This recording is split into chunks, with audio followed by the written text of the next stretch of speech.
Bonjour à tous, dans cette vidéo nous allons créer une deuxième fenêtre et nous allons faire communiquer notre première fenêtre avec la deuxième. Alors pour ce tuto j'ai créé ma fenêtre principale, j'ai mis une liste déroulante et un bouton valider. Alors je vais exécuter pour vous montrer ce que c'est une liste déroulante. Une liste déroulante, c'est tout simplement ça en fait, une liste qui vous permet de choisir parmi plusieurs éléments. Donc là j'ai mis les différentes traductions du mot bonjour en plusieurs langues. Donc voilà. Donc ce qu'on va faire dans ce tuto, c'est qu'on va créer une fenêtre et on va, depuis la fenêtre principale, on va sélectionner un élément ici, on va cliquer sur valider et on va afficher ce qu'on a sélectionné dans la deuxième fenêtre. Donc voilà. Donc alors j'ai renommé ma première fenêtre en main window. Donc pour faire ça, rien de plus simple, vous allez dans l'explorateur de solutions ici, vous faites clic droit, vous faites renommer et vous le renommez en ce que vous voulez. Moi j'ai mis main window parce que je sais que c'est la fenêtre principale de mon application. Alors maintenant on va créer notre deuxième fenêtre. Pour cela vous allez faire projet, ajouter un formulaire window et vous allez nommer votre deuxième fenêtre. Moi je vais l'appeler window 2. Vous faites ajouter et voici votre deuxième fenêtre. Alors dans cette deuxième fenêtre, je vais tout simplement mettre un label qui va permettre d'afficher ce qu'on a sélectionné dans notre liste déroulante. Donc voilà. Donc mon label il s'appelle LBText. Je vais peut-être changer la police en 14, voilà. Et là, on va commencer à coder. Alors, ce qu'on veut, je vous le redis, c'est de récupérer le texte de notre liste déroulante et l'afficher dans notre deuxième fenêtre. Alors, pour cela, il y a deux solutions. Alors, chacune des solutions a des avantages et des inconvénients. Alors, la solution numéro 1 qu'on va commencer, c'est en fait de directement envoyer les données dans notre fenêtre numéro 2. Donc là, il n'y aura que notre fenêtre numéro 2 qui va pouvoir accéder à cette donnée. Ou alors, notre deuxième solution, ce serait de faire en sorte que notre donnée soit accessible à l'ensemble de notre programme. Donc, que ce soit accessible à toutes les fenêtres de votre application. Donc voilà. Donc je vais vous montrer les deux méthodes. On va commencer avec la première. Alors, pour la première, on va tout simplement double-cliquer sur la fenêtre pour créer l'événement load. Alors je ne rappelle pas ce que c'est la fonction load, vous êtes censé le savoir. Et on va créer une variable publique. Donc on va mettre le mot clé public. On va le nommer mon texte qui sera de type string. Et dans notre fonction load, on va tout simplement changer la propriété texte de notre label. Donc mi.lbtext égale, donc qui sera égal à mon texte. Là vous allez me dire oui mais mon texte n'a aucune valeur. On va en fait changer la valeur de cette variable depuis notre fenêtre numéro 1. Donc depuis cette fenêtre là. Donc pour faire ça, on va créer l'événement clic lié au bouton valider qui s'appelle bt valider. Et alors là, ce qu'on va faire, c'est qu'on doit lancer notre deuxième fenêtre. Alors pour cela, on va instancier une nouvelle variable de type Windows 2, puisque les fenêtres sont des objets. Alors ma variable elle s'appelle Windows 2, qui est de type Windows 2 avec un W majuscule.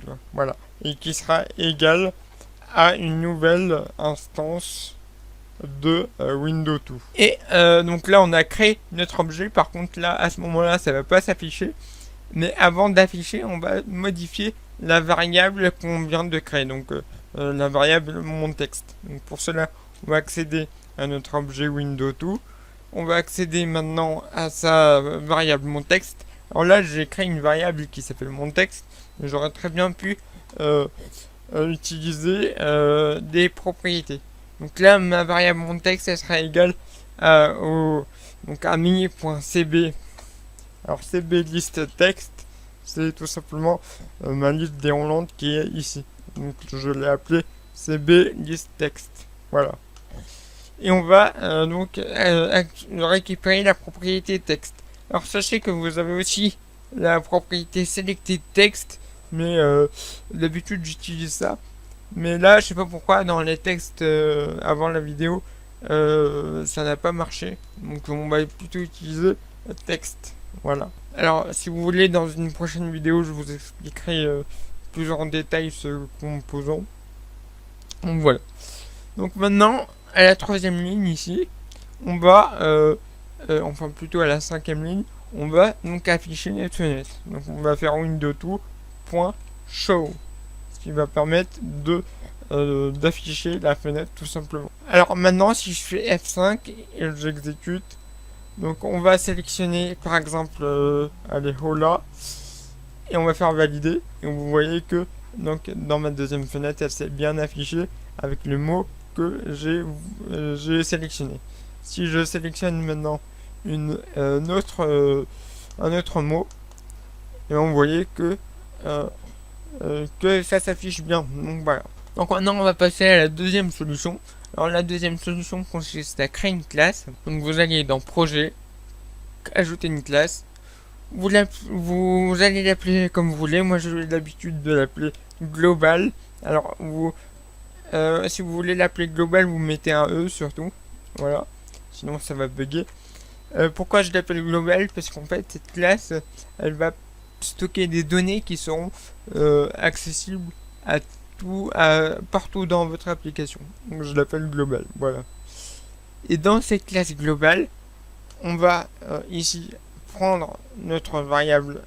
Ici, on va faire CTRL X et on va plutôt la déclarer dans notre classe globale. Mais par contre, pour qu'elle soit accessible partout dans notre application, faut mettre le mot-clé shared. Alors j'espère que vous vous souvenez de ce mot-clé. Donc ce mot-clé permet juste de rendre votre variable accessible partout dans votre application. Donc tous les fenêtres de votre application pourront accéder à cette variable et toutes les classes aussi. Voilà. Maintenant, on va juste, donc là vous avez une erreur, c'est normal. Donc là on va juste, vous allez juste remplacer mon texte par global, voilà, avec un E, point mon texte. Voilà. Et vous faites pareil ici, au lieu de mettre Windows 2, vous allez mettre global. Et donc là ça va marcher de la même façon, donc vous faites démarrer et là ça va rien changer, hein. Voilà, Hola par exemple. Donc là ça marche à merveille. Donc je mets Allo. Voilà. Donc là ça marche à merveille. Sauf qu'avec cette deuxième solution, si je crée une troisième fenêtre, et moi je pourrais aussi accéder à cette donnée là. Donc je ne vais pas le faire parce que je pense que vous allez me faire confiance. Donc voilà. Si vous voulez tester, je vous invite à créer une troisième fenêtre et accéder à cette variable et l'afficher dans une label. Donc voilà. Donc c'est la fin de cette vidéo. Donc je vous remercie d'avoir suivi. Donc n'hésitez pas à mettre un j'aime, à vous abonner, à mettre des commentaires. Si vous avez des questions, n'hésitez pas. Et sur ce, je vous dis à la prochaine. Allez, ciao.